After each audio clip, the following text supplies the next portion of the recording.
Anong latest po mga kababayan? Eto, magbibigay tayo ng reaksyon ukol sa pinagsasabi ng mga to. Lalong-lalo na itong naka-girl na naka-black na tila member pa ata ng Makabayan Black mga kabayan. Na grabe kung makapaghusga kay BP Inday Sara. Diba? Tila ang tali-talino nila mga kababayan.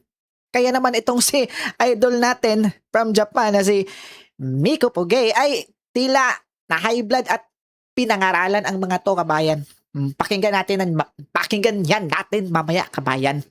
At eto pang si Madam Risa Hontiveros mga kababayan ay tila nag-AKA tatakbo na talagang presidente to kasi bumisita at naghatid ng supply sa Kalayaan Island mga kababayan.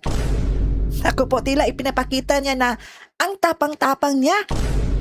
Di po ba? At guess what? Kasama pa niya si Tariela mga kababayan. Di ba? Tingnan nyo mga kababayan, yung pagmumuka nila, Di ba? Grabe kung makasmile. Baka magiging vice presidente itong si Tariela mga kababayan, ni Risa. Di ba? Kasi wala lang tsansa itong si Madam Risa na makatandem ni Lenny. Kasi di ba? Nililigawan na yun ni BBM mga kababayan, si Lenny. So eto na ata ang bagong tandem mga kababayan. Risa at saka Tariela. Ritaliela. Naku po. Di po ba mga kababayan? At Congressman Abante, aka Bishop Banal-Banalan mga kababayan, ay anya, confident daw na itong si BP Sara ay ma-impeach na talaga at maraming pumirma or magperma sa kanilang inihaing fourth impeachment sa Kamara. Naku po. Kumpiyansa si Manila Congressman Benny Abante na aabot sa 1/3 ng House of Representatives ang pipirma sa impeachment ni VP Sara. Bagaman pinaninindigan ng kongresista na accountability ang habol niya, kunestyon naman ng Duterte ally na si Attorney Jimmy Bondoc ang motibo ng impeachment lalo na't malakas na presidential contender umano si Duterte. Ang detalye sa Agenda Weekend Report ni Joash Malimban. Confident si Manila Congressman Benny Abante na at least 1/3 ng Kongreso ang boboto para i-impeach si Vice President Sara Duterte. Sa programang Politico Talks ng Billionaire News Channel, sinabi ni Abante na bagaman hindi siya kumpiyansa, nasing dami ng pumirma last year ang posibleng pumirma ngayon, 105 congressmen lang daw ang kailangan para ma-impeach ang pangalawang Pangulo. Yung unang-una, Marichu, yung unang-unang impeachment complaint namin, more than 250 ang Yes, pumirma. kasi malapit na election nun. Oo. Malapit na election nun. Sa ako, ang ano ko dyan, ganito. I don't think that 250 will vote against impeachment. Yeah. It only takes 105 of the 311 congressmen to... 311 na lang kayo ngayon? Yes, 311. Dating 370, namatay si Congressman Acop, tapos nag-resign yung dalawa, si Saldico, napalitan. Edvic Yap, nag-resign. O nag-resign. Oo. So 311 na lang kayo? 311. Wala makukuha doon ni BP na 105 congressman. 105? Kaya yan. Matatanda ang isa si Abante sa mga nag-endorse ng ika-4 na impeachment complaint laban kay VP Sara. Ayon kay Abante, dapat harapin ng pangalawang Pangulo ang mga alegasyon ng korupsyon sa kanyang termino. Tiwala rin siya na matibay na witness ang nagpakilalang bagman ni VP Sara na si Ramil Madriaga. Basta raw ay hindi ito bigla-biglang magre-recant ng kanyang statement. Nanindigan si Abante na hindi politika ang rason ng pag-eendorso nila ng ika-4 na impeachment complaint laban kay VP Sara, kundi para aniya sa accountability. Diyos ang witness ko dito. Yes. God is my witness. Oy, It is Baptist to hold pastor her siya. accountable. Okay. It is for her to answer all the allegations that she did not answer during the The good Quadcom. government meeting. So this is not at all in your heart. Hindi ito to prevent her from running. If ever that Vice President Sara loses in the impeachment court, she cannot run anymore. Yun ang palagay ng marami. Yes. Pero ako, ang unang-unang purpose ko dyan is for her to be accountable to the people. Because, look hindi naman pinag-uusapan dito yung kanyang pagtakbo bilang Pangulo. Ang pinag-uusapan namin dito is the 2026 as Vice President. It's not the 2028 running for the President. Pero sagot ng Duterte ally na si Attorney Jimmy Bondoc, But Kong Benny, if it's just to hold her accountable, why not the plunder cases which are pending right now in the Ombudsman? That still holds her accountable and has nothing to do with removal from office. I'm all for that also. sa kasalukuyan hindi pa raw confident si Abante na makakakuha ng sapat na boto sa Senado ang pagpapatanggal kay VP Sara sa pwesto sakaling umakyat ito sa impeachment court. Pero paninindigan niya, gagawin ng Kongreso ang kanilang mandato sa pagtutok sa impeachment proceedings. Dagdag pa ni Abante, hindi rin daw matatakot ng announcement ng bise na tumakbo sa pagkapangulo sa 2028 ang mga kongresista para hindi suportahan ang mga inihaing impeachment complaint laban sa kanya. At eto na nga mga kababayan, no, pakinggan natin itong reaksyon ni Meko Pugay sa pinagagawa nitong mga hinayupak na tong mga kababayan. Grabe kasi nga makapaghusga kay BP Inday. Pakinggan natin Mga ka-MP, mga ka-DDS, may nag-send sa akin ng video, isang podcast. At ang topic nila, si Vice President Sara Duterte at ang kabataan. Pinanood ko ito, pinakinggan ko ito. Yes. At ang napansin ko, napakadaling magbitiw ng mabibigat na salita. Kapag walang obligasyong magpatunay. Pero bago ako magsalita, ipakita ko muna sa inyo ang mismong video para kayo mismo ang makakita at makarinig. Para walang out of context, para Tama. malinaw, para patas. Panoorin natin. Sabi Ano yun, ni Vice President Sara Duterte, kaya daw po siya tatakbo bilang presidente ng bansang Pilipinas kasi natatakot daw siya sa future naming mga kabataan. Kung ako yung tatanungin, kasi syempre ako yung tinutukoy niyang kabataan, kami, di ba, yung mga ganitong edad ko, VP, mas natatakot kami kung ikaw yung maging presidente. Alam Ha? Anong natatakot kami? Dinamay mo pa yung ibang kabataan, mo kung bakit? Unang-una, takot ka sa accountability. Takot ka sa transparency. Yan yung ayaw namin. Dapat kada gawa, dapat accountable ka. Ayaw namin ng magnanakaw. Paisa uli. Ayaw namin ng mamamatay tao. Paisa uli. So, pag mag-e-elect ng kagaya mo, at di ba? Paisa uli. Okay. Saan ka naman nakakita nagpa-press con siya? Bawal magtanong kahit isa. Ang gusto niya lang, masabi niya yung gusto niya. Pero kapag babalikan mo na kung ano ba talaga yung mga katotohanan sa mga issue na inaakusa sa kanya, walang masagot. Bakit? Kasi bawat tanong sa kanya, sasabihin niya, ano nga yung tanong mo? Hindi Ha? Di mo ba nakita yung bardagulan ni BP Inday doon sa Quadcom, mga kababayan? Kung anong, di ba? Kung paano sinagot ni BP Inday yung mga congressman doon sa Quadcom, di mo ba nakita, pre? Ha? Di mo ba yun nakita? Tang-ineng mga kababayan, di ba? Nakakaano, no, mga kababayan? Tila ang tapang-tapang nila. Naku po. ko maalala. Katatanong lang, Sara, hindi mo na maalala. Ganyan kabobo ang isang Sara Duterte. Tinawag pa na bobo, mga kababayan, itong ating mahal na BP. Pambihira, di ba? Ikaw na, pre. So, ibig sabihin lang yan, Boss Mike, di ba? Itong si Sara Mike Duterte, pala yung wala sa pangalan. puso yung kanyang mga statement. Meron siyang ghostwriter, meron siyang scriptwriter. Kasi every time na nagsasalita siya ng siya lang, napapahamak siya tulad ng nagpa-interview siya ng siya lang, walang assistant. walang Tingnan nyo, assistant. ang daming sinasabing Eto mali, pa. ang daming sinasabing mali. Minsan So, that, Anong mali? Ate girl, anong mali? Baka kung ikaw yung mas pagsabihan ni BP Inday na nang walang script ay naku po, talagang matatae ka, girl. Di ba? Yung buntot mo. Yeah? Talagang babahag. Naku po, mga kababayan, mali-mali daw. Ang bihira. Tingnan nyo, si Miss Pugay, mga kababayan, nagpigil lang to. Di ba? itong si Sara Duterte, mga minamahal, talagang hindi pwedeng sumagot ng siya Mga- lang dahil Mga minamahal pa, nagtawag pa ka, ka pa ng minamahal. Putang lead na mga sagot, itong si Sara. Ano yan? Pag manalong presidente sa Relax, bansang relax, Pilipinas, relax. nagkaroon ng mga interview Relax lang tayo. internationally, ano yung isasagot niya? I don't want to answer the question. Simple lang mga kanyang Time out, sasagot. ganon. Hindi, simple lang. Itok. Kaya nga kami mga kabataan, Nung itok. Ayaw namin sa magnanakaw. Ayaw namin sa Ayaw nyo sa magnanakaw, bakit hindi nyo isigaw na Baby may resign? Diba, klarong-klaro na magnanakaw yung pamilyang yan. Di po ba? Kabayan? walang pananagutan. So bakit ka ba tatakbo kung kaming mga kabataan, sinusuka ka namin? 'Di ba? Wag mo nang Wait, mga kababayan. Anong kaming mga kabataan ay sinusuka? Ikaw lang, wag mong idamay yung ibang kabataan, girl. Ha?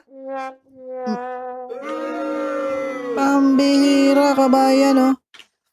Talagang aktivista yung galawan, mga kababayan, no? Di ba? Tila, kabataan nga to, mga kababayan, parteles. Kaya humanda tong mga kababayan sa pag-upo ni BP Inday, di ba? Sabi niya sa interview niya kagabi, mga kababayan, ay yung mga makakaliwa ay naku po, uubusin talaga yan. Papatigilin talaga yan, mga kababayan. Dahil mga salot tong mga to di ba? Pambihira ka, girl. ka nang maging trying hard na i-push through yung sarili mo na tumakbo bilang presidente, the fact na mga kabataan ng pag-asa ng bayan, sinusuka ka na. Ayaw namin sa'yo. Alam mo kung bakit? Naniniwala kasi sa Sara, sa mga advisor niya. Palibasa, tatanga-tanga. Sino ba yung advisor niya? Tinawag pang tatanga-tanga, mga kababayan.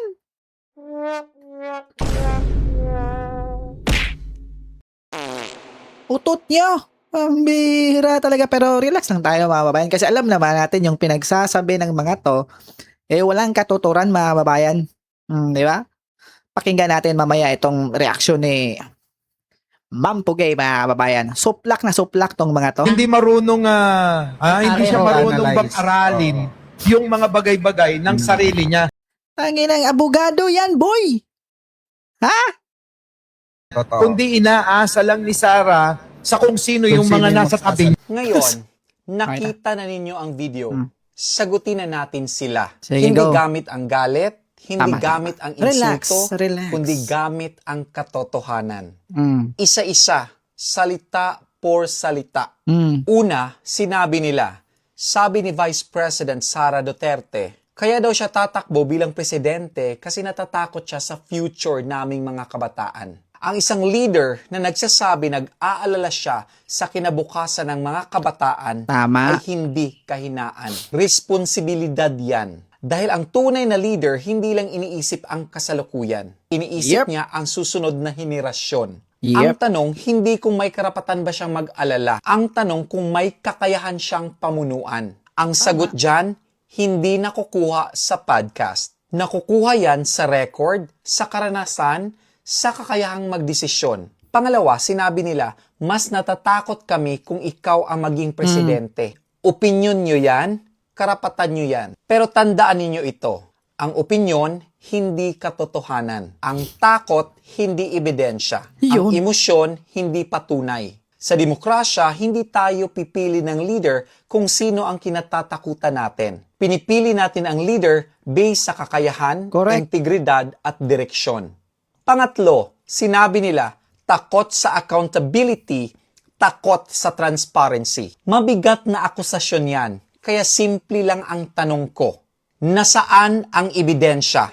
Nasaan ang legal na desisyon na nagpapatunay sa akusasyon na yan? Dahil sa bansang may rule of law, hindi sapat ang paratang. Kailangan ng patunay. Hindi ka nagigilty dahil sa sinasabi ng podcast. Nagiging guilty ka kapag napatunayan sa tamang proseso ng batas. Pang-apat, sinabi nila, ayaw namin ng magnanakaw. Walang Pilipinong may matinong isip na gustong magnakaw. Pero ang paggamit ng salitang magnanakaw laban sa isang tao na walang legal na basihan ay hindi katotohanan. Akusasyon yan. At Correct. ang akusasyon, kailangan ng ebidensya. Yun. Sa batas, malinaw ang prinsipyo, presumption of innocence. Hanggat walang napatunayan na krimen sa korte, ang tawag dyan, paratang. Hindi katotohanan. Panglima, mamamatay tao. Linawin natin kung ano ang tinutukoy ninyo. Ang tinutukoy ninyo ay drug war sa panahon ng dating Pangulong Rodrigo Roa Duterte. At sinusubukan ninyo itong iugnay kay Vice President Sara Duterte. Pero maging malinaw tayo. Si Sara Duterte ay hindi presidente sa panahon na iyon. Hindi siya ang commander-in-chief. Hindi Correct. siya ang may direktibang command authority sa national law enforcement operations ng bansa. Sa ating sistema ng batas, ang pananagutan ay nakabase sa posisyon at direktang authority. Hindi ito pinapasa based sa apelyedo. Hindi ito pinapasa based sa pamilya. Kung ang argumento ninyo ay tungkol sa policy, pag-usapan natin ang policy. Pero kung ang argumento ninyo ay gumagamit ng mabibigat na label laban sa isang tao na walang direktang ebidensya ng personal involvement, hindi na yan factual argument. Yan ay paratang.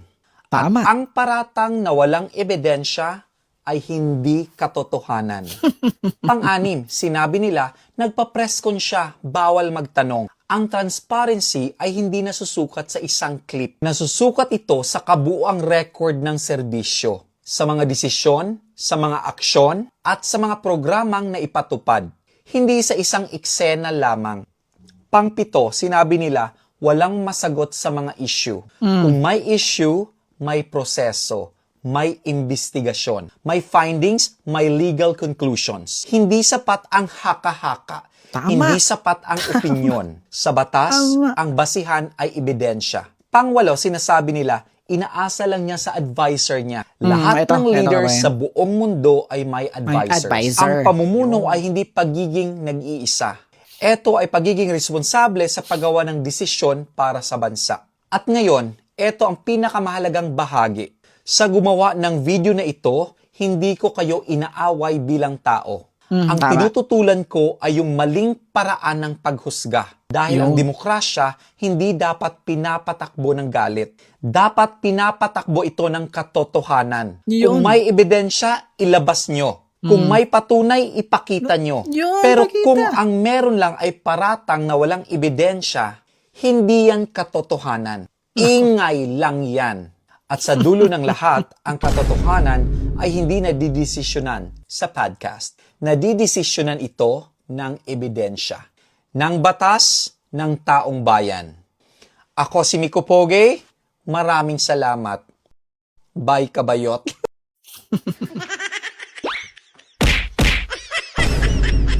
Nako po mga kababayan, no? Tamang-tama talaga yung paliwanag po ni Miko Pugay mga kababayan ng Japan. Huwag natin kalimutan mag-subscribe sa kanyang Facebook page mga kababayan, ha?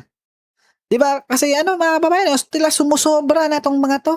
Diba? Grabe. Diba? Pabkas pa. Tila tali-talinuhan na raw sila mga kababayan na kinukutya nila si BP Inday. Diba? Naku po. Talagang sila yung klarong-klarong bayaran mga kababayan. Di po ba? Diba? Kahit walang katuturan yung pinagsasabi nila. Diba kabayan? Naku po. At eto na nga yun mga kababayan, pakinggan natin ang kanilang reaksyon ukol sa inanunsyo ni BP Inday mga kababayan, no? Nung nakarang araw na siya ay tatakbo na talaga bilang presidente. At eto ang reaksyon ng ating mga kababayan. Pakinggan natin.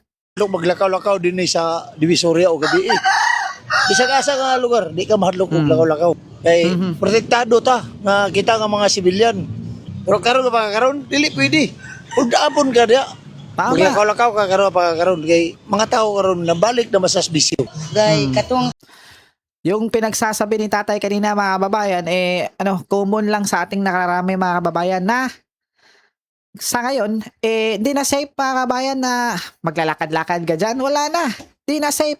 Diba? Di kagaya ng panahon ni Tatay Digong noon na kahit madaling araw o hating gabi, ano man yung oras mga kababayan, ay safe na safe ka talaga. Kaya gusto nilang makabalik ang mga Duterte, mga kabayan. At eto, Kapanahon pa sa iyang amahan, linaw gid kayo ang syudad sa Cagayan de Oro. panahon ni Tatay Ini Digong. madlok among mga anak manguli og tungang gabi kay kabalo gid may safety nahipos gid ang mga droga ba. Munang kuan gid mi nga amo gid ang ipursyo nga mudagan gid sa Inday Sara. Ayo kayong iyang gibuhat nga mudagan gid siya kinanglan gyud nga iya gyud kuhaon nga siya gyud dumadaog gyud kay para sa ako Duterte gyud ko. Og maayo gyud kay aron nga kini nga tong mga problema karon parte aning mga adik-adik daghang kay mga adik-adik, daghang kayong ilang mga matay tungod aning adik-adik nga dili magkasulbad, way kasulbaran. Manang pareha sa una katong pagdala ni Tatay Digong nga ingon adto kay makasaling taglakaw ini kagabi nga wala ay madisgrasya wala ay mahitabo sa ato kay madlok man. Malipay gid ko nga mudagan si Sara og presidente kanang tuyod ko nga mudaog gid siya sa way duha-duha. Ay, dako kay kalipay, sir. Kaya para masugpo ng mga druga ba? Mga bagtang ng mga druga. Na mga damay nga para druga. Kana, mga sikop na sila. Kaya ang druga, dagan krimen may hitabo, kadaot. Makabungkag sa pamilya, mga bata Tama. masagdan. O yun kayo, sir. Okay kaayo. Okay kayo. siya. Proven naman Duterte ang amahan. Proven and tested na. Kay para malimpyo ang tanan, mahusay. Labi na gid sa kabatanunan karon. Para sa ako, okay kay siya nga mudagan siya pagka-presidente. Positive talaga mga kababayan na gustong-gusto ng ating mga kababayan na si BP Inday ay tatakbo na nga sa pagkapangulo dahil na-miss nila or natin, ultimo ako mga kababayan, yung pamamahala noon ni Tatay Digong Duterte. Kaya yung mga kabataan kanina mga kababayan na nagpa-podcast na tila ba'y kinukutya nila si BP Inday Sara mga kababayan, ay nako po. Di ba? Nakita nyo naman yung sigaw ng ating sambayanang Pilipino. Di po ba? Na-miss na nila ang pamamahala ng isang Duterte, mga kababayan. Kaya ngayong 2028, mga kababayan, ay nako po. Talagang dapat na nating ibalik ang mga Duterte, mga kababayan. Di po ba? Ikaw, anong masasabi mo, kabayan? Magkomento lang kayo sa baba at pag-usapan natin yan.